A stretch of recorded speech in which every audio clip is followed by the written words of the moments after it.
বাংলার মানুষের প্রাপ্য দিচ্ছে না কেন্দ্র, আর বকেয়া পাওনার টাকার মতোই বাংলার মানুষকে বিপদের মুখে ঠেলে দিচ্ছে কেন্দ্রীয় সংস্থা ডিবিসি। গত কয়েকদিনের মতোই শুক্রবারও 50,000 কিউসেক জল ছাড়ে ডিবিসি। মোট 5 লক্ষ কিউসেকের কাছে জল ছাড়ে বলে অভিযোগ মুখ্যমন্ত্রীর। এ বিষয়ে সরব হওয়ার পাশাপাশি রাজনীতির রং না দেখে দুর্গতদের ত্রাণ ও উদ্ধার কাজে নামার নির্দেশও দেন প্রশাসনিক প্রধান। মুখ্যমন্ত্রীর নির্দেশ মতো পুরো দমে নেমে পড়েছে জেলা প্রশাসন। রাজ্যের দেওয়া তথ্য অনুসারে দক্ষিণবঙ্গের 8টির ওপর জেলা বানভাসী। বর্তমানে 1000 বর্গ কিলোমিটারেরও বেশি এলাকা বন্যা কবলিত।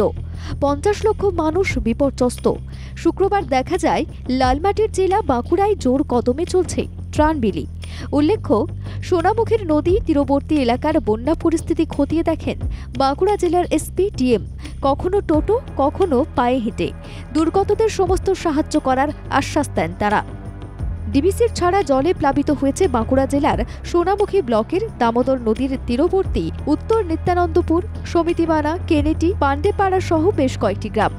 জলের তলায় ছিল বাড়িঘর, রাস্তাঘাট ও কৃষি জমি। জলের স্রোতে তৈরি হয়েছিল রাস্তার ওপর বিশাল গর্ত। যোগাযোগ বিচ্ছিন্ন হয়ে গিয়েছে কিছু এলাকায়। উদ্ধার কাজের মতোই পুনর্গঠনেও নজর প্রশাসনের। এর মধ্যেই আমরা অলরেডি এগ্রিকালচার চাষ জমি যে ক্ষতিগুলো হয়েছে পশ্চিমবঙ্গে যে বাংলা শস্য বীমা যোজনাতে যারা এলিজিবল আছে তাদের জন্য আমরা সার্ভে করতে বলেছি। ডিস্ট্রিক্ট লেভেলে বিভিন্ন টিম লাইন ডিপার্টমেন্টকে দিয়ে শুরু করেছি, যাতে করে আমরা অ্যাসেসমেন্ট করতে পারি ক্ষয়ক্ষতি কত হয়েছে আর কি আমরা ক্ষতিপূরণ দিতে পারি। বাড়ি যতগুলো ভেঙে গেছে বা ফুললি বা পার্শালি, সেটার অলরেডি আমাদের সার্ভে শুরু হয়ে গেছে। এখনো বেশিরভাগ জায়গায় জল নামেনি। কিছু এলাকায় বানের জল কমতেই এলাকার কৃষি জমিগুলির করুণ পরিস্থিতি। এই পরিস্থিতিতে বৃহস্পতিবার বিকেলে এলাকা পরিদর্শন করেন বাঁকুড়া জেলার পুলিশ সুপার ও বাঁকুড়া জেলা শাসক। কথা বলেন বন্যা দুর্গত মানুষদের সঙ্গে, ঘুরে দেখেন ত্রাণ শিবির, দুর্গতদের হাতে তুলে দেন সাহায্য। জেলা শাসক ও পুলিশ সুপারের কাছে এলাকার মানুষদের দাবি ছিল তাদের বিপুল পরিমাণ ফসল নষ্ট হয়েছে, ঘরবাড়ি ভেঙেছে, রাস্তা নষ্ট হয়েছে। প্রশাসন যাতে দ্রুত এই সমস্যাগুলির সমাধান করে সে বিষয়ে প্রশাসন নজর দিচ্ছে। পশ্চিম মেদিনীপুরের ঘাটাল, পূর্ব মেদিনীপুরের পাঁশকুড়ার মতোই আরামবাগ, গোঘাটের কিছু এলাকায় জল নামলেও বৃহত্তর অংশ ভাসছে। বাঁধের জলে ভাসল কল্যাণী ব্লকের চাঁদুরিয়া 2 নম্বর গ্রাম পঞ্চায়েতের সান্নালচরের মালোপাড়া, বিশ্বাসপাড়া, নতুনপাড়া, রানীনগরের কিছু অংশ।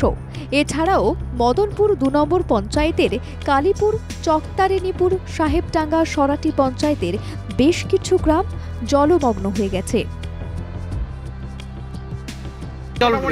আধ ঘন্টা তো জোয়ার হবেই। জ্বরটা অনেকটা কম হয়ে গিয়েছে, এখনো আধ ঘন্টা জোয়ার হবে। জল তো রোজই বাড়ছে, কালকেও বেড়েছে, আজকেও বেড়েছে, আবার কালকেও বাড়বে। জলের ভাবটা ভালো না, জলটা এরকম কোনোদিন দেখিনি, এবং পাকাশে জল উঠিনি। শুক্রবার দুপুর 2টো নাগাদ ভরা কোটাল ও বাঁধের জল হু হু করে ঢুকতে থাকে। গতকাল যা জল উঠেছিল তার প্রায় 2 গুণ জল রাস্তার ওপর বইতে শুরু করে। পাটের জাক স্রোতে ভেসে যেতে থাকে। প্রশাসন ও বিপর্যয় মোকাবিলা বাহিনী বিপর্যস্ত এলাকার মানুষকে স্বস্তি দেওয়ার জন্য সাহায্যের হাত বাড়িয়ে দিচ্ছে বলে জানান স্থানীয়রা। ব্যুরো রিপোর্ট, বাংলা জাগো।